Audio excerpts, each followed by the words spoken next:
O livro de Esther, um estudo aprofundado, incluindo o cotidiano com Assuero e os motivos de Amã.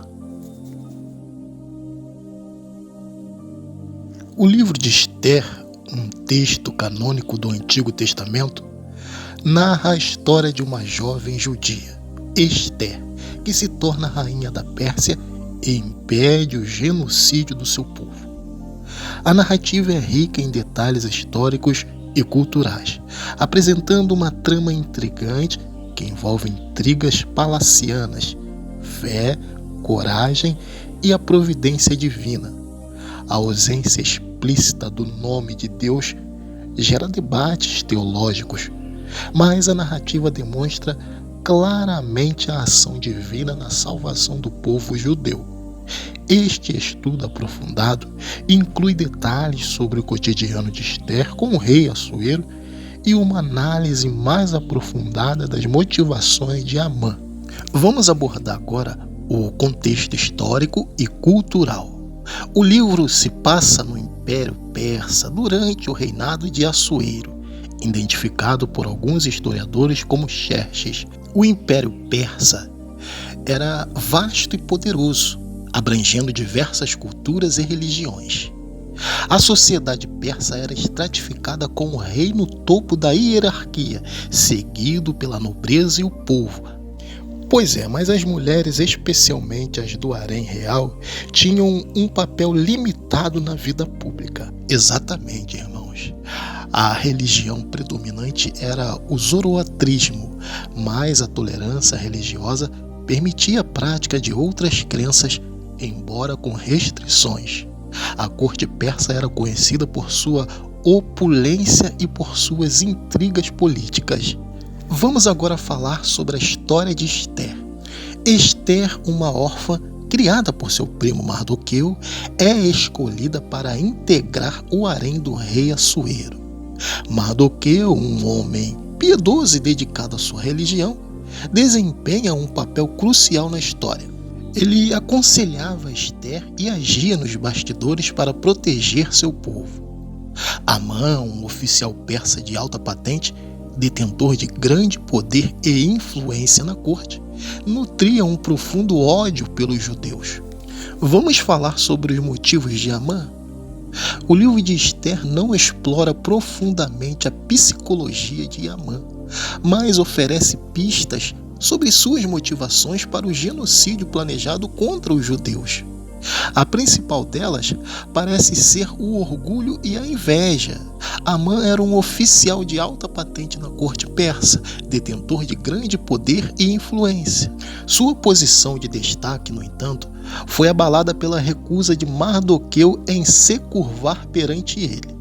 Mardoqueu, por sua vez, se recusou a se prostrar diante de Amã por motivos religiosos, pois a prostração era um ato de adoração reservado a Deus. Essa recusa, um ato de desobediência aos costumes da corte, mas de fidelidade à sua fé, feriu profundamente o orgulho de Amã. A desobediência de Mardoqueu não foi um ato de rebeldia aberta, mas sim uma declaração silenciosa da sua fé e lealdade a Deus. A recusa de Mardoqueu em se curvar a Amã se tornou um gatilho para a trama de Amã. A inveja e o desejo de vingança, alimentados pelo seu orgulho ferido, o levaram a planejar a destruição de todo o povo de Mardoqueu, os judeus. Amã percebeu a oportunidade de eliminar um grupo que ele via como inferior e que, por sua recusa em se curvar, o desonrava. Assim, o ódio pessoal se transformou em um plano de genocídio, justificado por Amã para o rei como uma questão de segurança nacional e ordem pública. O livro não explora se Amã tinha outros motivos ocultos, como ganância ou ambição política, mas o orgulho e a inveja surgem como os principais motores de suas ações. A narrativa, portanto, destaca a natureza perigosa do orgulho e a importância de controlar as emoções negativas. Foi desse jeito, irmãos. Amã então planeja um plano para exterminar todos os judeus do império.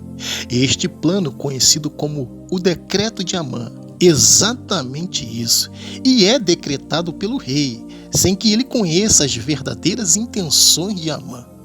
Bom, agora vamos falar sobre o cotidiano de Esther com Assuero.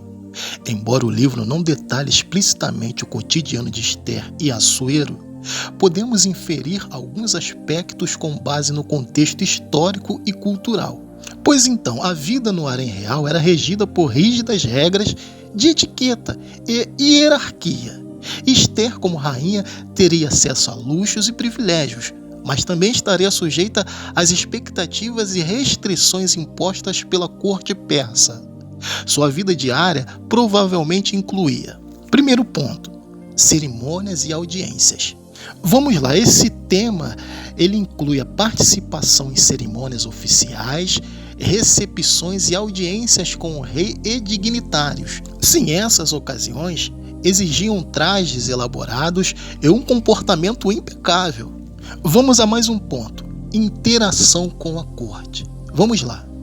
Relacionamento com outras mulheres do harém, eunucos e funcionários da corte. Esses relacionamentos poderiam ser complexos, marcados por intrigas e rivalidades. Outro ponto: tarefas reais. Esther, como rainha, provavelmente tinha algumas responsabilidades oficiais, como representar o rei em eventos específicos ou aconselhá-lo em questões de Estado. Este aspecto é sutilmente insinuado no livro, através de sua influência sobre Assuero. Vamos para mais um ponto: momentos privados. Apesar das obrigações reais, Esther certamente teria momentos de privacidade, possivelmente dedicados à oração, à reflexão e à correspondência com Mardoqueu. Esses momentos privados seriam cruciais para sua força interior e para sua capacidade de agir com coragem e fé. Mais um ponto importante: o relacionamento com Assuero. A narrativa sugere um relacionamento respeitoso, se não íntimo, entre Esther e Assuero. O rei demonstra afeição por Esther, concedendo-lhe favores e demonstrando consideração pelas suas preocupações. A relação deles, porém, é marcada pela necessidade de cautela e estratégia por parte de Esther, devido à sua identidade judaica. A relação provavelmente evolui de uma relação formal para uma mais próxima, permitindo a Esther a confiança necessária para sua intervenção crucial. E vamos abordar esse tema agora: a intervenção de Esther. Esther, com a ajuda de Mardoqueu, decide intervir, pois ela arrisca a sua própria vida e se apresenta ao rei Assuero sem ser chamada, revelando até a sua identidade judaica e denunciando o plano de Amã. A coragem e a astúcia de Esther, combinadas com a revelação da traição de Amã, levam à sua execução e à revogação do decreto. Pois é, irmãos, o jogo virou e os judeus são autorizados a se defender contra os seus inimigos, resultando numa grande vitória celebrada anualmente na festa de Purim.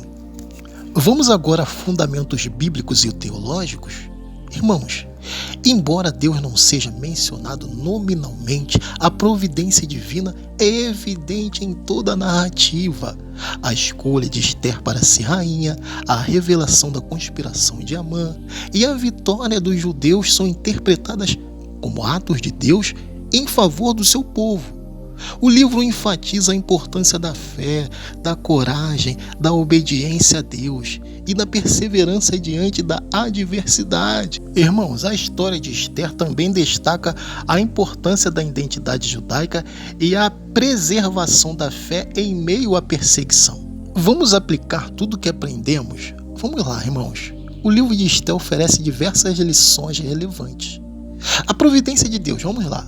Mesmo em situações aparentemente sem esperança, Deus trabalha por trás dos bastidores para proteger seu povo. Outro ponto: a importância da fé e da coragem.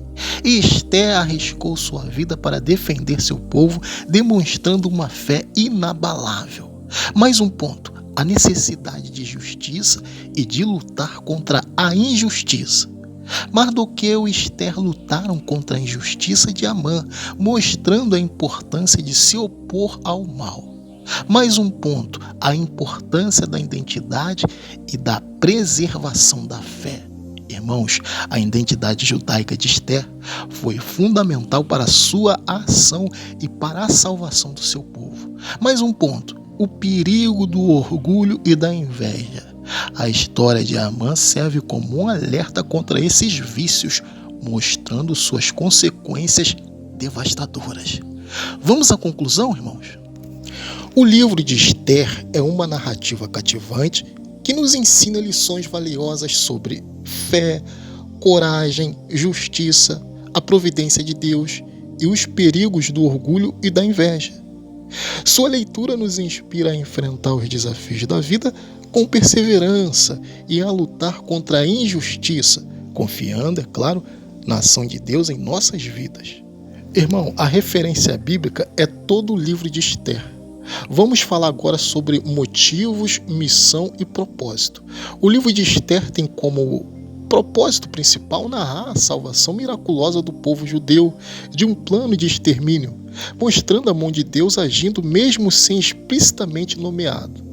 A missão é transmitir uma mensagem de esperança e encorajamento, demonstrando que Deus age mesmo em circunstâncias aparentemente impossíveis. Os motivos são a preservação da identidade e fé judaica e a celebração da vitória sobre a adversidade. O sentido disso tudo reside na demonstração da soberania de Deus e na importância da fé e da coragem em momentos de crise.